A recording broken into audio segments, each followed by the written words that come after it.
Hello student, now we will start how to represent root 3 on number line. Number line पर हम root 3 को कैसे represent करेंगे। अभी हमने देखा था रूट 2 को रिप्रेजेंट करना, जो पिछला वीडियो जिस स्टूडेंट ने देखा है प्लीज़ वो देख लीजिए, तभी ये समझ में आएगा, नहीं तो वो समझ में नहीं आएगा ये वाला। ठीक है, तो हम रूट 3 को नंबर लाइन पर किस तरह से रिप्रेजेंट करेंगे देखिए एक बार। मैंने आपको कहा कि एक हम नंबर लाइन इस तरह से ले लेंगे, ठीक, इस तरह से एक नंबर लाइन बना लेंगे। ठीक है, इसका सेंटर पॉइंट मान लो, मैंने ये मान लिया, ये सेंटर पॉइंट मान लिया, इसको मैंने ए मार्क कर दिया। ओके, और मैंने क्या है एक पॉइंट बी लिया जिसकी डिस्टेंस हमने यूनिट लेंथ ली थी 1 ली थी। ए से बी की डिस्टेंस हमने 1 सेंटीमीटर ली थी, यूनिट लेंथ ले लीजिए 1। ठीक है, फिर बी से हम परपेंडिकुलर डाल रहे थे इस तरह से, और उसकी भी लेंथ हमने क्या ले ली 1 सेंटीमीटर। इसको मैंने सी माना था और इसको भी मैं 1 सेंटीमीटर ले लूँ। ठीक है, अब फिर क्या किया था हमने, ए से सी को जॉइन किया था। ये देखिए ए से सी को मैंने जॉइन कर दिया। ये सब चीज़ आपको स्केल और कंपास की हेल्प से करना है। ठीक है, सी को जॉइन कर दिया। अब ए सी मैंने निकाला, ए सी को मैं निकालूंगा, ए सी को मैं फाइंड करूँगा तो पाइथागोरस थ्योरम से ए सी को ईजी वे में फाइंड कर सकता हूँ। कैसे,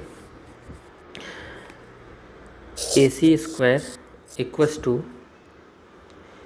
ए B square plus B C square. A C square, A B is 1 square, B C is also 1 square, 1 plus 1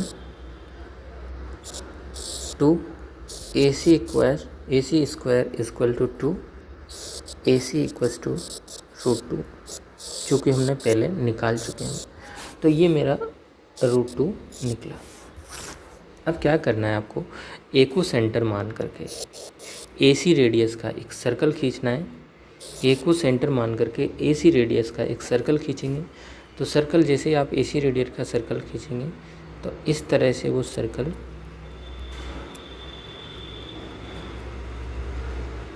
कुछ इस तरह से आएगा। ठीक है, एग्जैक्ट नहीं है लेकिन फिर भी, तो कहीं यहाँ पर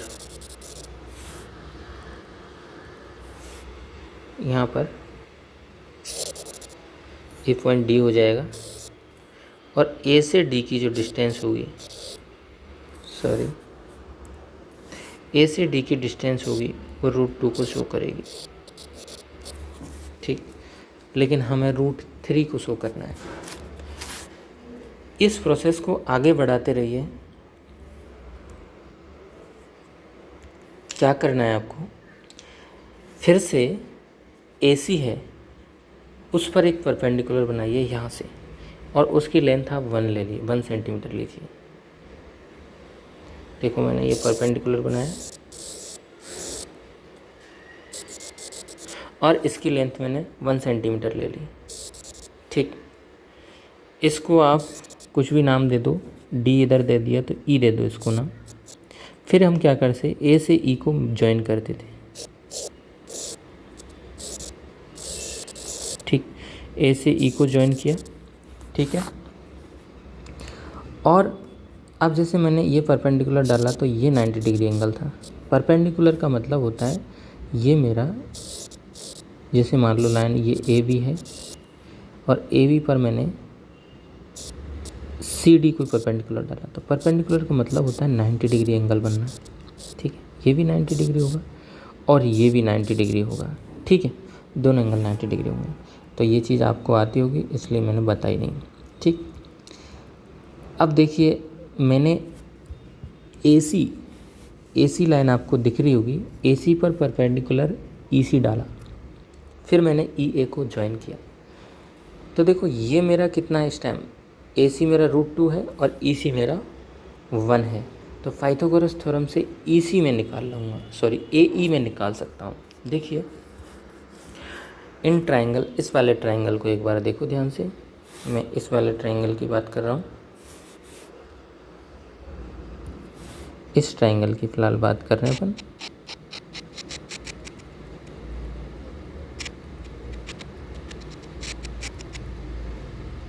इस वाले ट्रायंगल की अपन बात कर रहे हैं, ठीक है। तो इन ट्रायंगल ACE,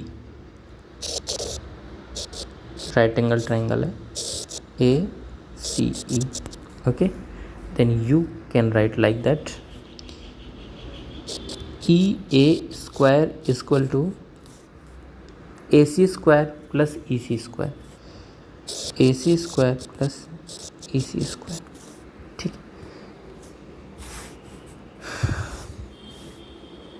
ये आपने लिखा।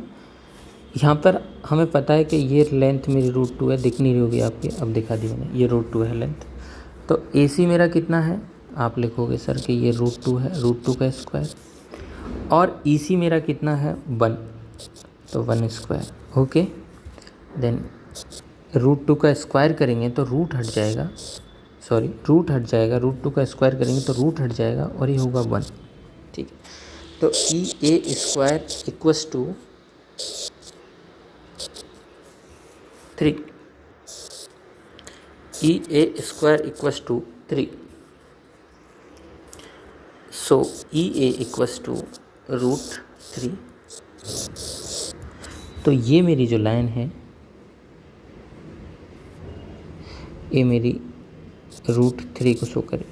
अब क्या कीजिएगा आप, AE को सेंटर मान करके, AE को सेंटर मान करके, सॉरी A को सेंटर मान करके, AE को रेडियस मान करके आप सर्कल खींचोगे तो ये कहीं इधर टच करेगा। देखो इस तरह से आप सर्कल इस पर खींचोगे तो कहीं इस तरह से इस लाइन पर यहाँ कहीं टच करेगा, ठीक। तो मैं इसको कोई पॉइंट ले लेता हूँ, जैसे मैंने इसको F ले लिया, ये F, ठीक है। तो A से F की डिस्टेंस, A से जो F की डिस्टेंस है वो √3 को शो करेगा। इस तरह से आप √5 भी शो कर सकते हो, कोई दिक्कत नहीं है। तो इस तरह से इरेशनल नंबर को नंबर लाइन पर रिप्रेजेंट करके हम इस तरह से किसी भी इरेशनल नंबर को नंबर लाइन पर रिप्रेजेंट कर सकते हैं। √5 भी आप इस तरह से नंबर लाइन पर रिप्रेजेंट कर सकते हो। आगे बढ़ाते जाओ इस प्रोसेस को। EC, अब क्या करोगे, √5 शो करने के लिए आप AE जो है इस पर फिर से परपेंडिकुलर डालिएगा, जो कि 1 सेंटीमीटर का होगा, 1 सेंटीमीटर का होगा। फिर कोई भी पॉइंट मान लेंगे आप, उसको A से मिला देंगे, उस A से मिलाने के बाद फिर से रेडियस, जिस कंपास की हेल्प से रेडियस का उस सर्कल खींचेंगे तो जो सर्कल इस लाइन पर वो कट करेगा वो ये उसका √5 को शो करेगा, ठीक है। तो यहाँ मेरे हिसाब से आपको कोई दिक्कत नहीं हुई होगी, और अगर कोई समस्या है तो आप कमेंट बॉक्स में बता सकते हैं। मैं एक बार और फिर से रिपीट कर देता हूँ, √3 को नंबर लाइन पर शो कैसे करते हैं, ध्यान से देखिए। मैं बताता हूँ दोबारा से, पूरा चीज़ एक एक चीज़ बताऊँगा दोबारा से। देखिए, ये मैंने सबसे पहले एक लाइन ड्रॉ करी है ना, कोई भी लाइन ड्रॉ कर ली मैंने इस तरह से, ठीक है। इसको मैंने इनिशियल 0 मान लिया यहाँ से, और A से B, एक पॉइंट B मान लिया। A से B की लेंथ मैंने क्या मान ली, 1 सेंटीमीटर मान ली। इसकी लेंथ मैंने 1 सेंटीमीटर मान ली। फिर उसके बाद क्या किया, AB पर B को पॉइंट मान करके यहाँ से हमने एक परपेंडिकुलर ड्रॉ किया जिसकी लेंथ 1 सेंटीमीटर होगी, ऐसा हमने माना था, ठीक है। फिर क्या किया, मैंने A से C को ज्वाइन कर दिया और पाइथागोरस थ्योरम की हेल्प से AC को मैंने निकाल लिया, ठीक है। यहाँ तक कोई दिक्कत नहीं होगी। फिर से क्या किया, यही प्रोसेस को मैंने आगे बढ़ाया। AC पर C पॉइंट पर मैंने फिर से परपेंडिकुलर डाला EC फिर से परपेंडिकुलर डाला और उसकी लेंथ मैंने 1 मान ली, ठीक है। उसकी लेंथ मैंने क्या मान ली, 1। और फिर से मैंने पाइथागोरस थ्योरम लगाई, ACE, इस वाले ट्राइंगल में पाइथागोरस थ्योरम लगा दी। पाइथागोरस थ्योरम लगाने के बाद मेरे को AE मिला जो कि √3 है।